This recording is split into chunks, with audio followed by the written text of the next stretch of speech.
let me ask you a question. Hold on, more time. So, in the Psalm, chapter 119, verse 18, it speaks on, uncover my eyes that I may behold the hidden things of the Torah. Hard to reach things, the things that are too hard to see. The mysterious things, the secrets of the Torah. Like, so is the Torah like any deeper than what we just read on the base level, or no? 100%, of course, but I'm sorry, what verse did you say? You said Psalm 119? Yeah, Psalm 119, verse 18. Oh, 119, verse 8. Okay, my bad. All right, we have verse 18. Oh, verse 18. Okay. But no, I absolutely do agree with you. It is very deep in its understanding. But when I'm talking about, when it comes down to like the context of the Kabbalah, then you start going to things like the gematria, which is like a form of numerology. So it really takes a turn from what you're talking about. It's a form of understanding, but it's more culturally embedded in Jewish tradition, right? I wouldn't say it's necessarily more the Old Testament sort of. I wouldn't say it's primarily for the Old Testament. It's more primarily based in Jewish tradition. That's why I brought up the example of the Chinese with Taoism and etc. Right, I get you. So is the Aleph Bet, is it not also a number system? Say that again? Is the Aleph Bet, the Hebrew letters, are they not also used for numbers? Is it laid out for numbers? I don't even know that. Yeah, just hang out for a bit. So, Brother Mordecai, so we have a couple of Nazir in here, Ishak and Brother Soul here. Would you go into just a little bit, like a brief explanation of like Tiferet and like the Zohar type concept? Yo, what? Say it again. I didn't hear that. The last 2 points. I didn't hear my bad. I forgot my phone. Sorry, like jacked up my audio. So we have two Nazir in here, Ishak and Soul, as well as myself. And I was wondering if you would go into the concept of Tiferet from like a kabbalistic concept, Zohar type thing. Yeah. So I was gonna say, like, you know, when we talk about like, you know, the concept of like the deeper levels of like the Torah and these type of ideas, it's like, you know, there's ideas on I'm building to Tiferet. So there's basic ideas that we could build off of to see that like there's a lot of like really deep stuff inside the Torah. For example, like the Torah tells us on the first day of creation that God created day and night, right? And God separated light and darkness, right? And he created like a day, like a 24-hour period, right? Was created on the first day, or, you know, however time system you want to use, whatever. But on the first day of creation, when there was day and night, there was no sun and moon, right? That didn't come in till later. It was like not till like the fourth day of creation, right? I think it was fourth, maybe third. I think it was third. Anyways, the point is just saying that it didn't come till later, right? So from that basis, the concept that we have right now, which is called day and night, that we experience every single day, has nothing to do with the sun and the moon, according to the Torah. So when we go outside and we look around us, you know, what's going on, right? What's going on? Like, is it really the sun is rising and that's why the light is there in the morning time? And is the sun setting and that's why it's getting dark at the nighttime, right? So what are we experiencing when we're around us? When God tells us that, you know, he creates a heaven and an earth, right? When he says he created the heavens and earth, what does that mean, heavens and earth? Is it just the heavens and the earth, or is it explaining two different ways of seeing reality, right? like I think we talked about it before in this room, the scientist today says the human eye only sees 1% of reality, right? And all the reality around us past what the eye is absorbs is pretty much light particles, is energy. So some people say the concept of the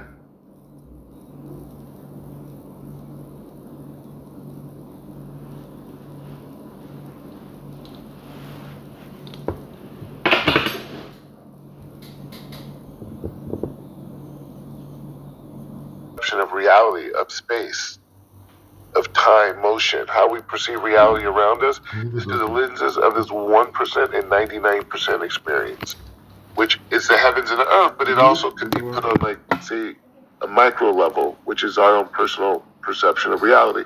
So the point that I'm saying is it's saying that those are just questions for me to give one particular answer, which is the sages teach that the building block of God's light that enters this reality, right? Because we Hashem is beyond our imagination. Hashem is beyond, anything we could conceive of. Like Hashem is beyond everything, right? And so, but we do have Hashem's attributes, right? Like the aspects. We have names of God. We have creation. We have, obviously the souls and human being. Everything we see, everything we experience. These are all attributes of Hashem, right? Everything we experience is connected to Hashem as attributes of the Creator, right? So the way that God expresses Himself, and this is just one particular structure. There's many structures, but basically, in essence, there's basically God in a way, like if you could imagine, like if there was like a room just full of like blaring light that was coming from a particular bulb, like a light bulb, right? The whole room had all this light. And you took a piece of tape and you put this piece of tape over that light, and that tape that you put over the light created kind of like this dark spot, right? This dark spot. That dark spot would be our existence in God's reality. Right, God is this benevolent light, and we're kind of like this entity that like is kind of like blotted out. Like we're not blotted out, but Hashem dimmed His light to create our existence, if that makes any sense. And so that existence that was created through God dimming an aspect of His light is expressed in 10 dimensions, right? The highest one, say, being the crown, all the way to the lowest one being like the physical manifestation of it, right? And so those 10 dimensions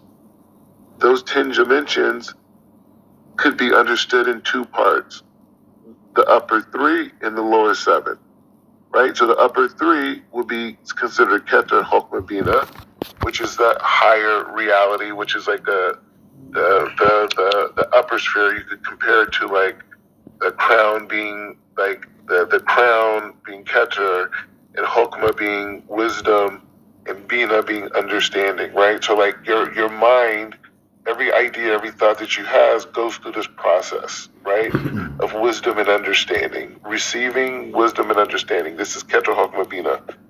And then so the lower dimensions, express kind of like this more of like the physical world, right? Like, so the upper worlds would be like in the upper heavens, and this would be also those upper 3. And then in the lower world, right, would be these 7, right? But they're connected, but they just are in different worlds. It's like sometimes you see these high rises, right? They're like high rises, and the top floors are like above the clouds, right? And so they're above the clouds, and so you can't even see it, right? You can't even see the top floors from the ground, but the rest of it you can see, right? But they're still connected, even though the clouds are surrounding it, right? So defining that there's some type of a separation, at least in perception, right? So you have like the top 3, and you have this lower 7, right? And so these lower 7 is Hesed, Gevurah, Tiferet, Netzach, Hod, Yesod, and Malchut, right? And so these levels, these 7 levels, also like the light that they emanate also have like personality traits. You know what I mean? Like, like sometimes you go to like, back in the day you used to have like these disco clubs and they would have like different type of lights going or whatever. And the lights will kind of like set the mood, right? And so like over here, like it's not that we're talking about lights per se, more so we're talking about God disseminating his light and how that light is expressing itself through different characteristics. So for example, the level of Hesed, which is the top of the 7, is known as like kindness, right? So that aspect, that energy of kindness is expressed. And the second one is Gevurah, and Gevurah is like, people refer to as judgment, but it's really like limitation. And so the question that Tiferet asked me about was the term Tiferet, right? And so Tiferet is interesting because, number one, the Tiferet is the combination of Hesed and Gevurah, and that combination together goes into Tiferet, right? That's this quality of that. You know what's interesting about you asking me that too, because I was learning I was learning some like deep mystical sages stuff, and so they were talking about this week's parsha, this Torah reading Vayera, and they were asking a question. They were saying like, what does it mean? Like Vayera means to like to appear, right? What does it mean that God appeared to, like, there's a pasuk that says that, I don't have it in front of me. It says, Hashem says, Hashem says to Moshe that like, I'm the God, that appeared to, I'm the God El Shaddai who appeared to Abraham, Yitzhak, and Yaakov, whatever. And so the pasuk, this is what it says, right? It says that, and so the sages asked the question. He says, what does it mean that God appeared? And so they go and explain this whole like complex system on what does it mean El Shaddai, right? Like, what does that light mean? That God revealed himself in El Shaddai. So maybe you can understand it, maybe you can't. I don't know. Maybe I'm not explaining it the best way, but I'm just going to try to explain the idea. So they said like this. They said that El Shaddai is in essence Hesed, Gevurah, and Tiferet, right? Because the whole purpose of them, okay, let me back up a little bit. The whole purpose that they were bringing how to understand El Shaddai was because they wanted to show the difference between how Moshe was able to see God and how in what the matriarchs saw, right? They're trying to show the difference between that, right? And so in order to show the difference, you have to show the substance, right? And so the El Shaddai is like basically described it as being the light. Like, first of all, when I explain this lower 7, 1 through 6, right? 1 through 6 is basically pure light, right? Like the male reproductive organ. And the bottom one is Malchut, the 7th one, and that does not generate light, it just receives light. So the first 6, the 1 through 6, right? 1 through 6 on 1 through 6 on the lower 7, pure light. 7th, receiver, like male and female, right? So like a lot of times when you read mystical text, you hear like things that sound like very like sexual, but it's not. It's nothing to do with like, lust or intimacy. It's not what the sages are talking about. They're talking about the interactions between the light and the vessel, right? And so the male and female reproductive organs are spiritual devices, right, that were given to us to use for holy purposes, right? Because they represent energies, right? They're exchanging energies, they're manifesting energies. So we misuse them, right? We're violating God and the whole thing. But the point is, you're saying that So they asked a question about El Shaddai. So they said El Shaddai is Hesed, Gevurah, Tiferet. Those lights, because God, so many levels. So anyway, so I told you about how you have 6 and you have 7, and then the 7th one is a receiver. So the 6 has a name. They have a name that just refers to the 6. So you don't have to name all 6. You could there's one name, and it's called the Aaron Pin.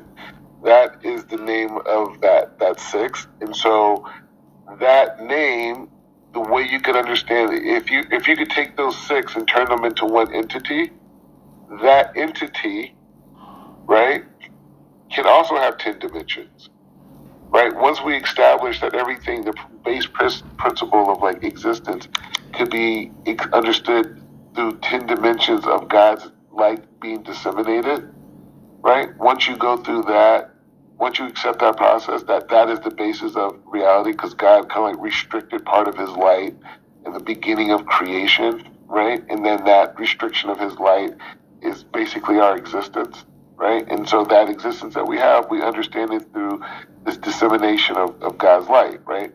And so the idea is to say like this. So that light that came, that aspect of 10 dimensions of that 6, okay, that I'm calling Ze'er Pin, right? Because it has its own 10. That 6 has its own 10. I mean, I know I'm losing. If I had a board, it would be much easier to draw it, right? But the point is like this. The point is just saying that Hesed, Gevurah, and Tiferet is coming from the Ze'er Pin that's broken into 10 dimensions, and is taking those, the Hesed, Gevurah, and Tiferet of Ze'er Pin, if that makes any sense. And in that light goes all the way to a place called Malchut and manifests itself. Now this is the thing.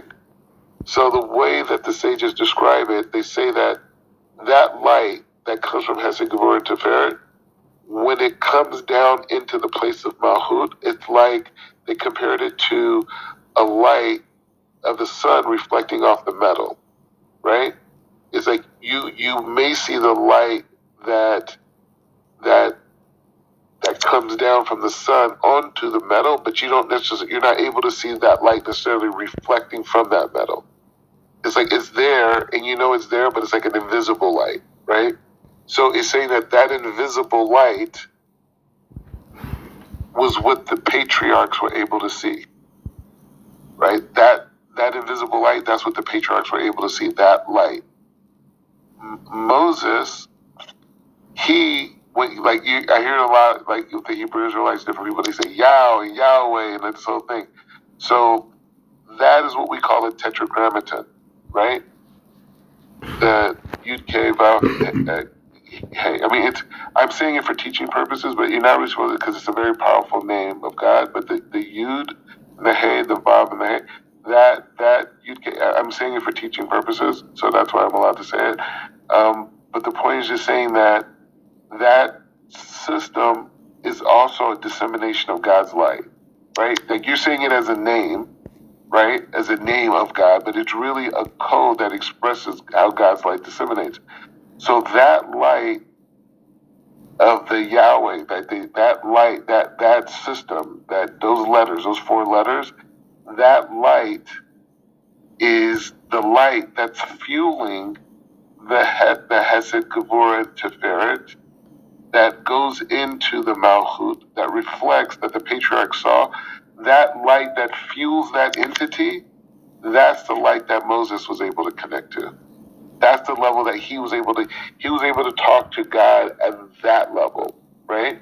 And that's why he was able to speak. The Torah says, punning to punning. He was able to speak face to face with the Creator, but it wasn't face to face with the Creator like it was a person. It was like, no, it was the light of Hashem, that level of that revealment of God's light that was coming directly down. He was able to connect in a way that no one else was able to do. You know,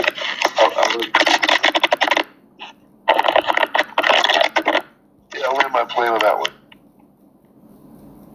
Right. So yeah, we get it. So we were at, I read this on hard twice, but I get it. We were reading some of it the other day, just like a brief excerpt before I gave like a rundown on the Hey, can I ask a question since he said that? What question was it? What was the question? Since he was talking about the light and shit, like Moses to our light. I'm saying, like, I'm asking a question. So the burning bush was the light or something? Like,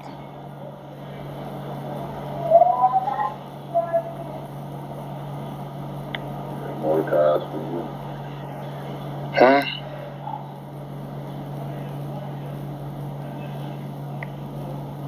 What was the question? I didn't hear the question. I asked you, I said, was the burning bush the light? I'm saying, you said Moses was talking to God. Yeah. Okay, so you know what? Okay, so this is the question. This is the question that is like one of the most important questions, right?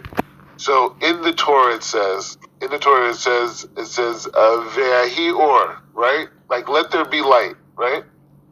So this light that existed, this was before obviously the sun was created, right? And the stars. So what is this light that they're talking about, right? Like what is this light that was there? And this light, not only this light that was there, this is the light that that was part of the day and the night that was created on that first day.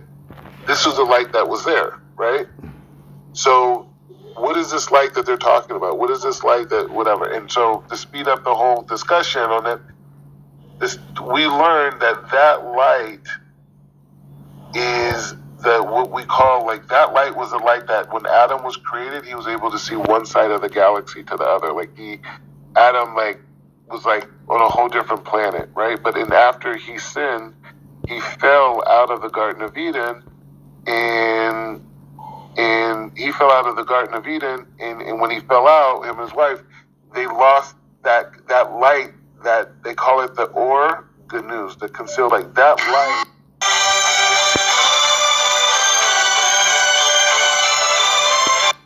Yes, we'll call it. That light became concealed, and so that light became concealed, and it was concealed, but it was accessible through the wisdom of that generation, right? So every generation after Adam, there were some people who had wisdom that were able to connect to this concealed light, right? And sometimes that concealed light reveals itself on its own. You know what I mean? Like, that's why we have a calendar that tells us the coordinates of when that light also reveals itself, like, you know, what we call holidays, but they're not really holidays, they're really connections to, like, this light. But to answer your question, that was